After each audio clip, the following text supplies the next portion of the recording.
տեսությունները շատ վատ վիճակում են, գոմերը բացարձակ ամրացված չեն եւ իհարկե գյուղացին չունի համապատասխան ուրեմն շներ, պարտադիր չէ որ դրանք լինեն գելխեղ, դրանք կարող են ուղղակի այնպիսի շներ լինել, որոնց սովորեցրել են ուրեմն վայրի կենդանիների հետ, վայրի կենդանիների վրա հարձակումներ ունենալ կամ պաշտպանել ուրեմն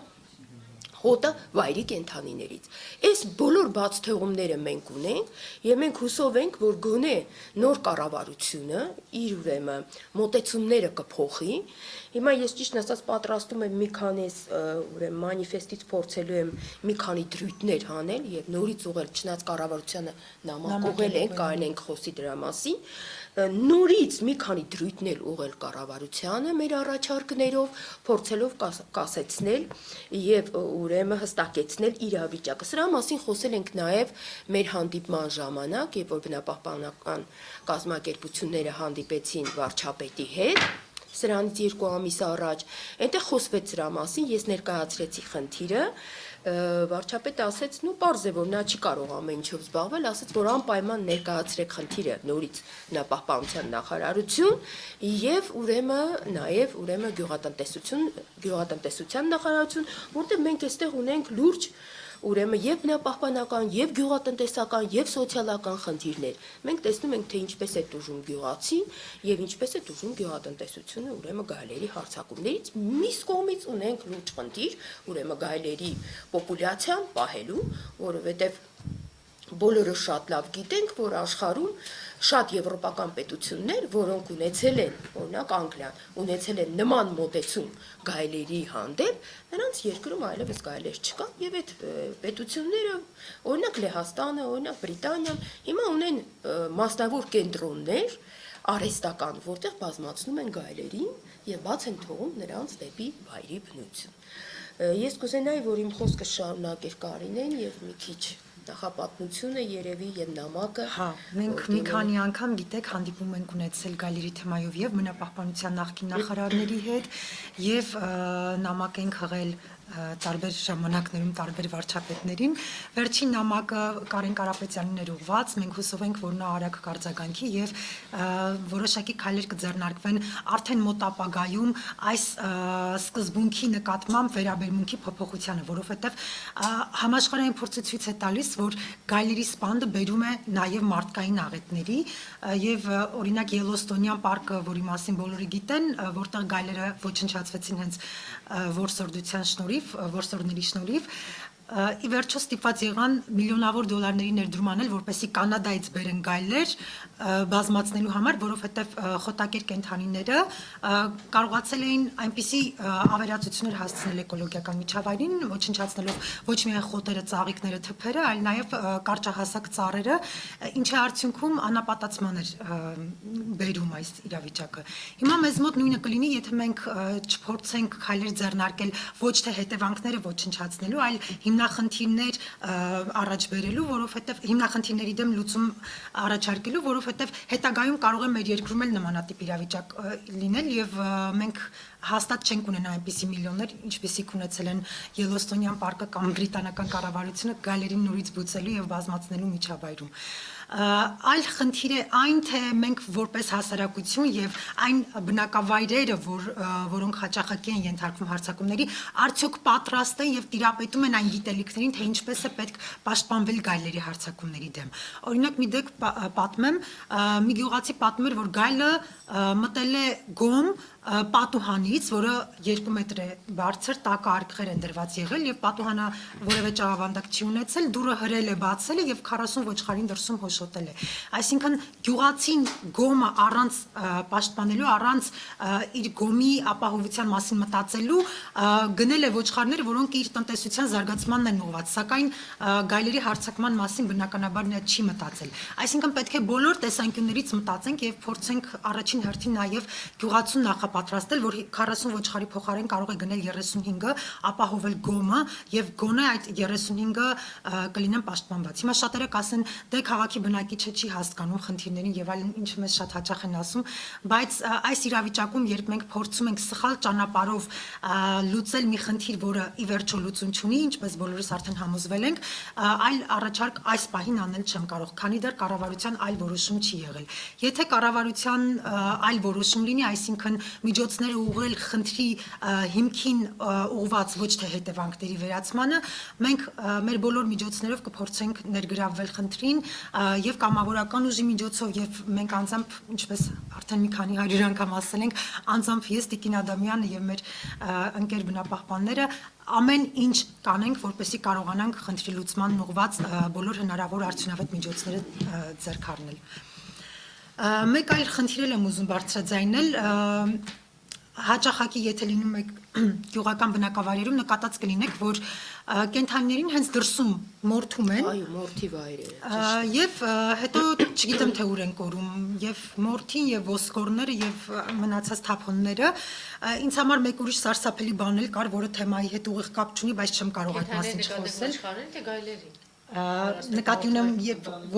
ոչխարներին, կովերին մորթում են, թափոնները չգիտես ուր են կորում։ Այսինքն շատ բնակավայրերում, իհարկե բնապահպանության նախարարությունը վերջին տարիներին ձեռք է առել որոշ բնակավայրերում արդեն ստեղծում են, չէ, սպանդանոցներ, բայց բացարձակ մեծ մասը բնակավայրերի դեռևս չունի։ Այսինքն այն բյուջեի մեծ մասը, որն ուղղված է գայլերի սպանդին, կարելի է սպանդանոցներին ուղղել եւ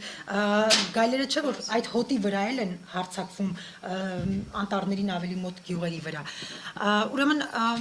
ասելիքս երևի ուղիղ կապ չունի գայլերի հետ, բայց մի իրավիճակ, որը արդեն 2 շաբաթ չեմ կարողանում մարսել,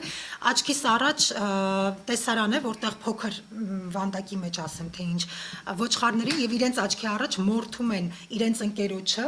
հենց տեղում եւ հա կարող է ձեզ համար զավեշտալի է, բայց բժիշկներն ասում են, որ նաև նման դեպքերում բացասական հորմոններ են արտադրվում, որը կարող է միսը թունավորել վախի ազդեցության տակ։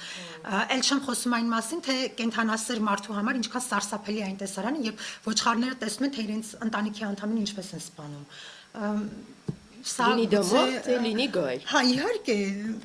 կարևոր չէ եւ ել չեմ խոսում այն մասին, որ դա երեխաների աչքի առաջ է արվում։ Արդյոք պետք է երեխան տեսնի ինչպես է կենդանին մորթվում այդ արյուն, այդ, չգիտեմ,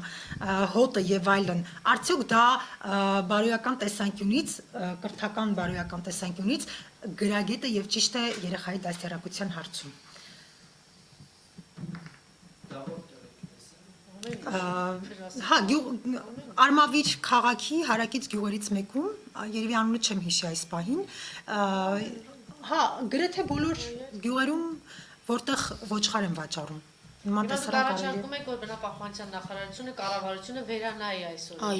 Այո, մենք խնդրում ենք, առաջարկում ենք գայլերի ոչնչացման, ընդհակառակ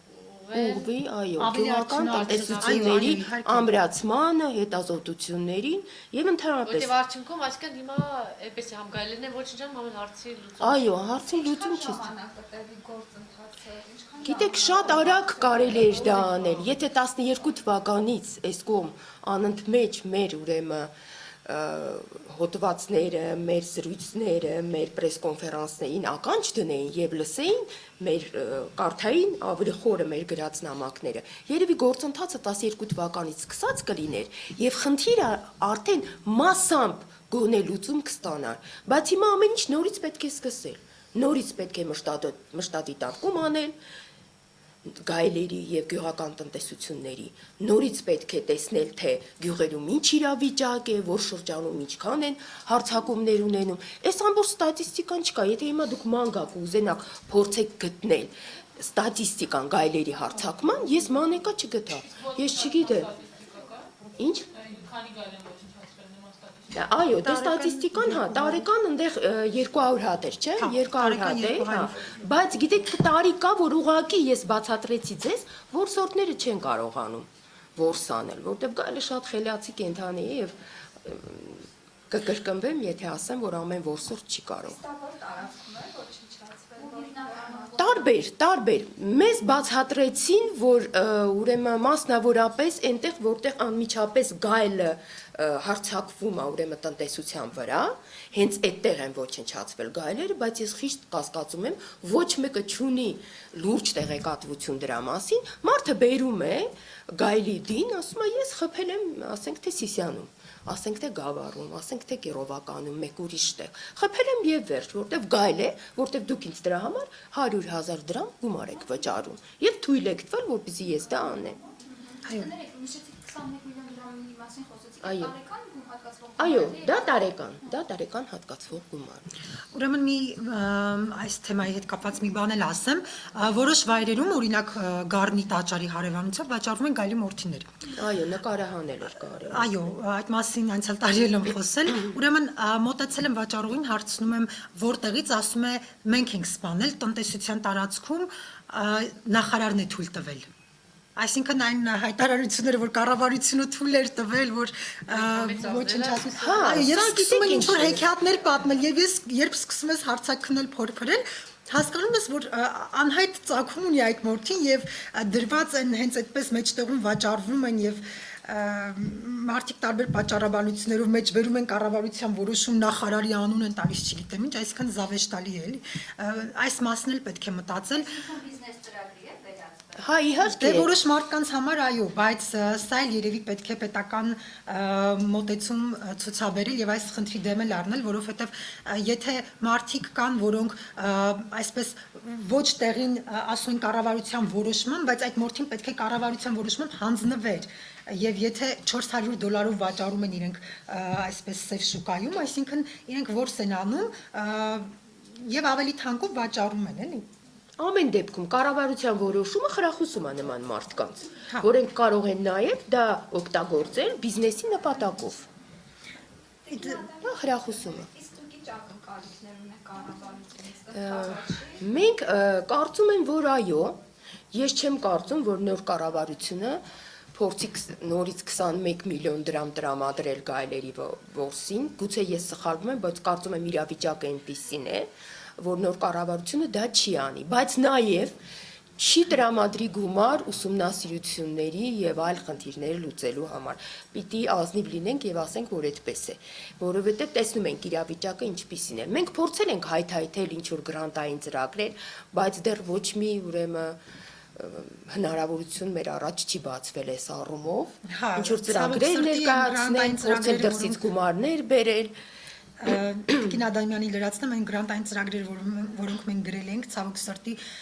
դրանց խաղարկումը համընկավ Գյումրիի սարսափելի դեպքերի հետ եւ գուցե պատճառներից մեկն այն էր, որ մեր իսկապես արտակարգ ծրագիրը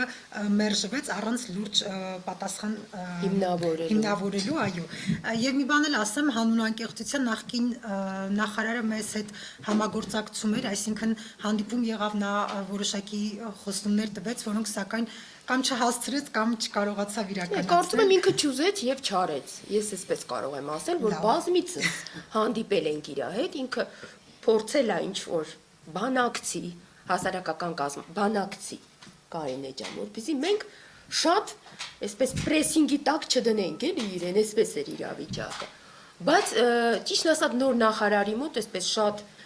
լուրջ խնդիրը չենք բարձրացրել։ Ես կարծում եմ, որ մենք առանձին խմբով պետքա գնանք նոր նախարարի մոտ, վարչապետի մոտ խնդիրը բարձրացված է, սա պետք է շարունակվի,